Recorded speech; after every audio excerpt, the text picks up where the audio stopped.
Hello and welcome, it's Adam here from betterproposals.io and we are back with season 3 of Proposal Breakdown. Now today I have Jeff Walters Design. He's a WP Elevation member, so if you're a web designer and you don't know what WP Elevation is, you absolutely should.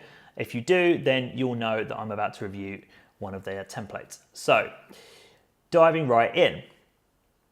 So the first things first is looking at the cover. So what is good is that he's personalized it. So he said proposal for, and then the client name, and he said who it's written by, which is great.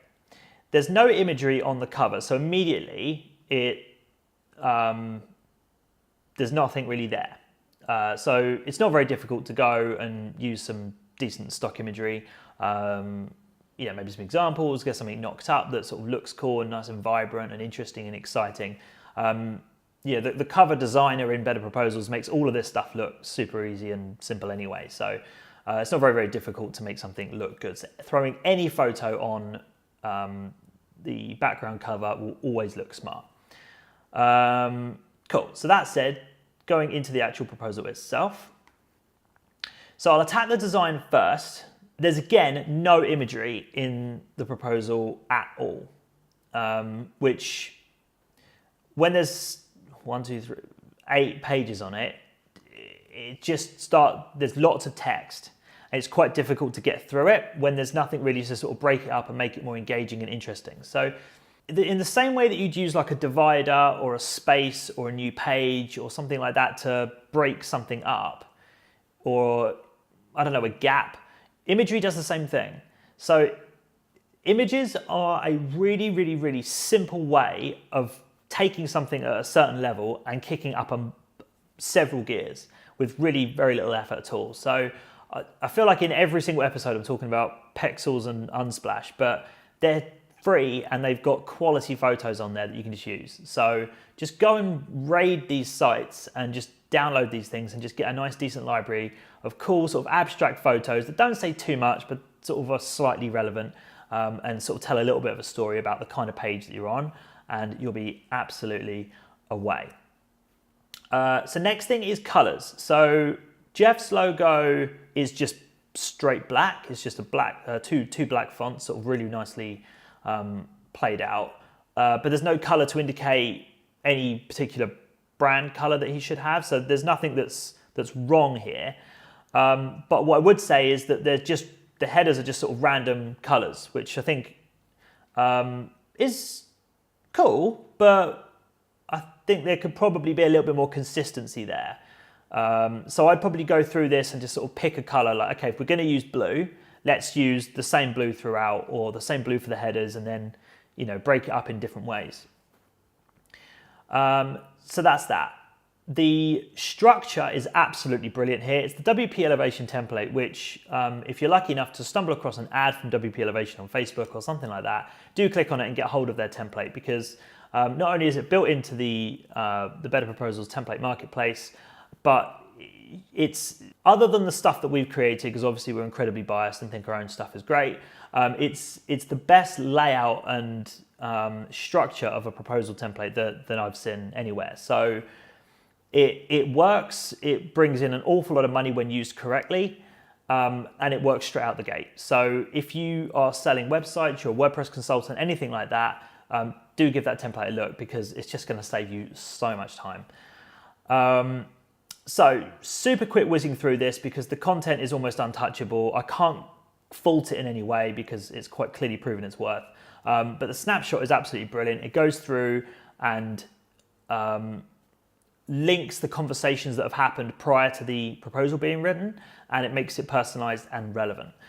It goes into talk about the business and the target audience and the goals that are trying to be achieved by getting Jeff in, the solution. It's got the timeline that says sort of the discovery is going to take 4 weeks, the design 3, the development 4, and then a final week for testing.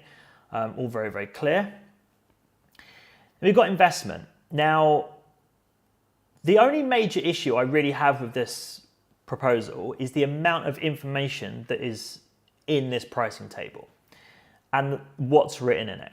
So it's incredibly technical. It's incredibly technical. Talking about HTML and CSS, talking about UVPs, Call to action's probably about as technical as I get with it. SSL, yeah, I mean, there's lots and lots and lots of acronyms, lots of technical terms and lots of jargon here. So really want to avoid this at just about all costs possible. It's just the quickest way to confuse somebody and make them not do something. So there's an awful lot of information against the price. Now, why this shouldn't happen is you don't want to sell technical stuff. So what's ended up happening here is they're looking at the price and they're looking at the technical, and they're simply going, I don't understand this. And it's quite easy to fall into that trap, and it's natural. It's natural. You think they're buying a technical expertise, so you want to put that technical stuff next to the price. It's only natural to want to do that. The problem is it's actually the opposite that actually works. So it's the absence of the technical stuff that's going to make them comfortable enough to hand over the money, because it means that you've understood them. If you're talking a completely different language, like you're talking English and I'm talking Spanish, all I can say is bibliothèque. That's French. That's terrible. that's my point. You're talking a completely different language.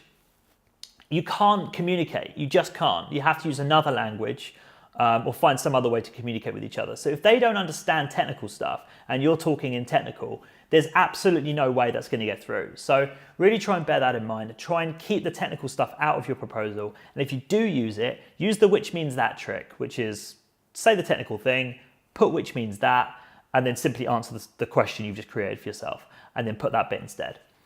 So a couple of points here. The way that he's laid out his pricing is very, very good. He's used optional products in the pricing table, which is excellent. So that gives the client a little tick box so they can choose the options. So he said, look, here's 4 different things that you've got as an option. Some were optional, some weren't. And they can then choose which ones they wanted, of which they've selected a good few of them, which has resulted in a good deal for him. So that side of things is very, very good, just less technical, and I think that would perform much, much, much better. Then we've got a whole FAQ section, which is really good actually for putting some of your technical stuff. So this handles things like, why do you use WordPress? Where is it hosted? What does hosting mean? You know, all this kind of stuff. It's good to bury your technical stuff in your FAQ, because at least, although they might not understand it, it shows that you're aware of the fact that they might not, and you're providing an answer. So that side of things is good. It just sort of shows you understand that. They've got an agreement in here which uses the contract killer.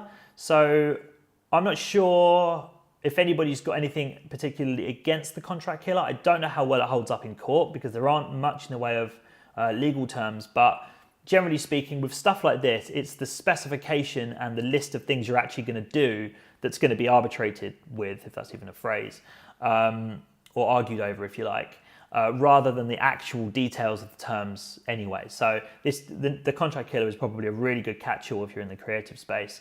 And lastly, they've got the next steps, which is absolutely brilliant here. So he says to accept the proposal, type your name below, which this lady has, and then it says they're going to submit an invoice for 50% of the project fee, which is great, which says that they can pay electronically or they can mail the payment. And it says, once these steps have been completed, I'll begin the project with specific onboarding steps and begin the discovery process. So that's absolutely fantastic. He has made it very, very, very clear what is happening next, told her what to do, and led her through that particular thing that she needs to actually do to get this ball rolling, and made it super easy for her. She hasn't had to do much in the way of thinking. She can just follow his lead and just sort of trust his process, if you like.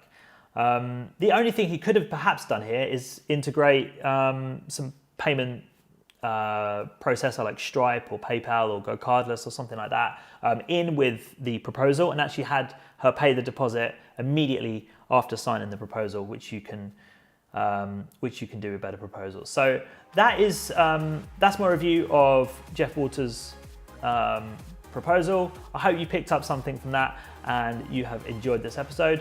There's plenty of other episodes to watch, so carry on watching, and thank you very much for your time.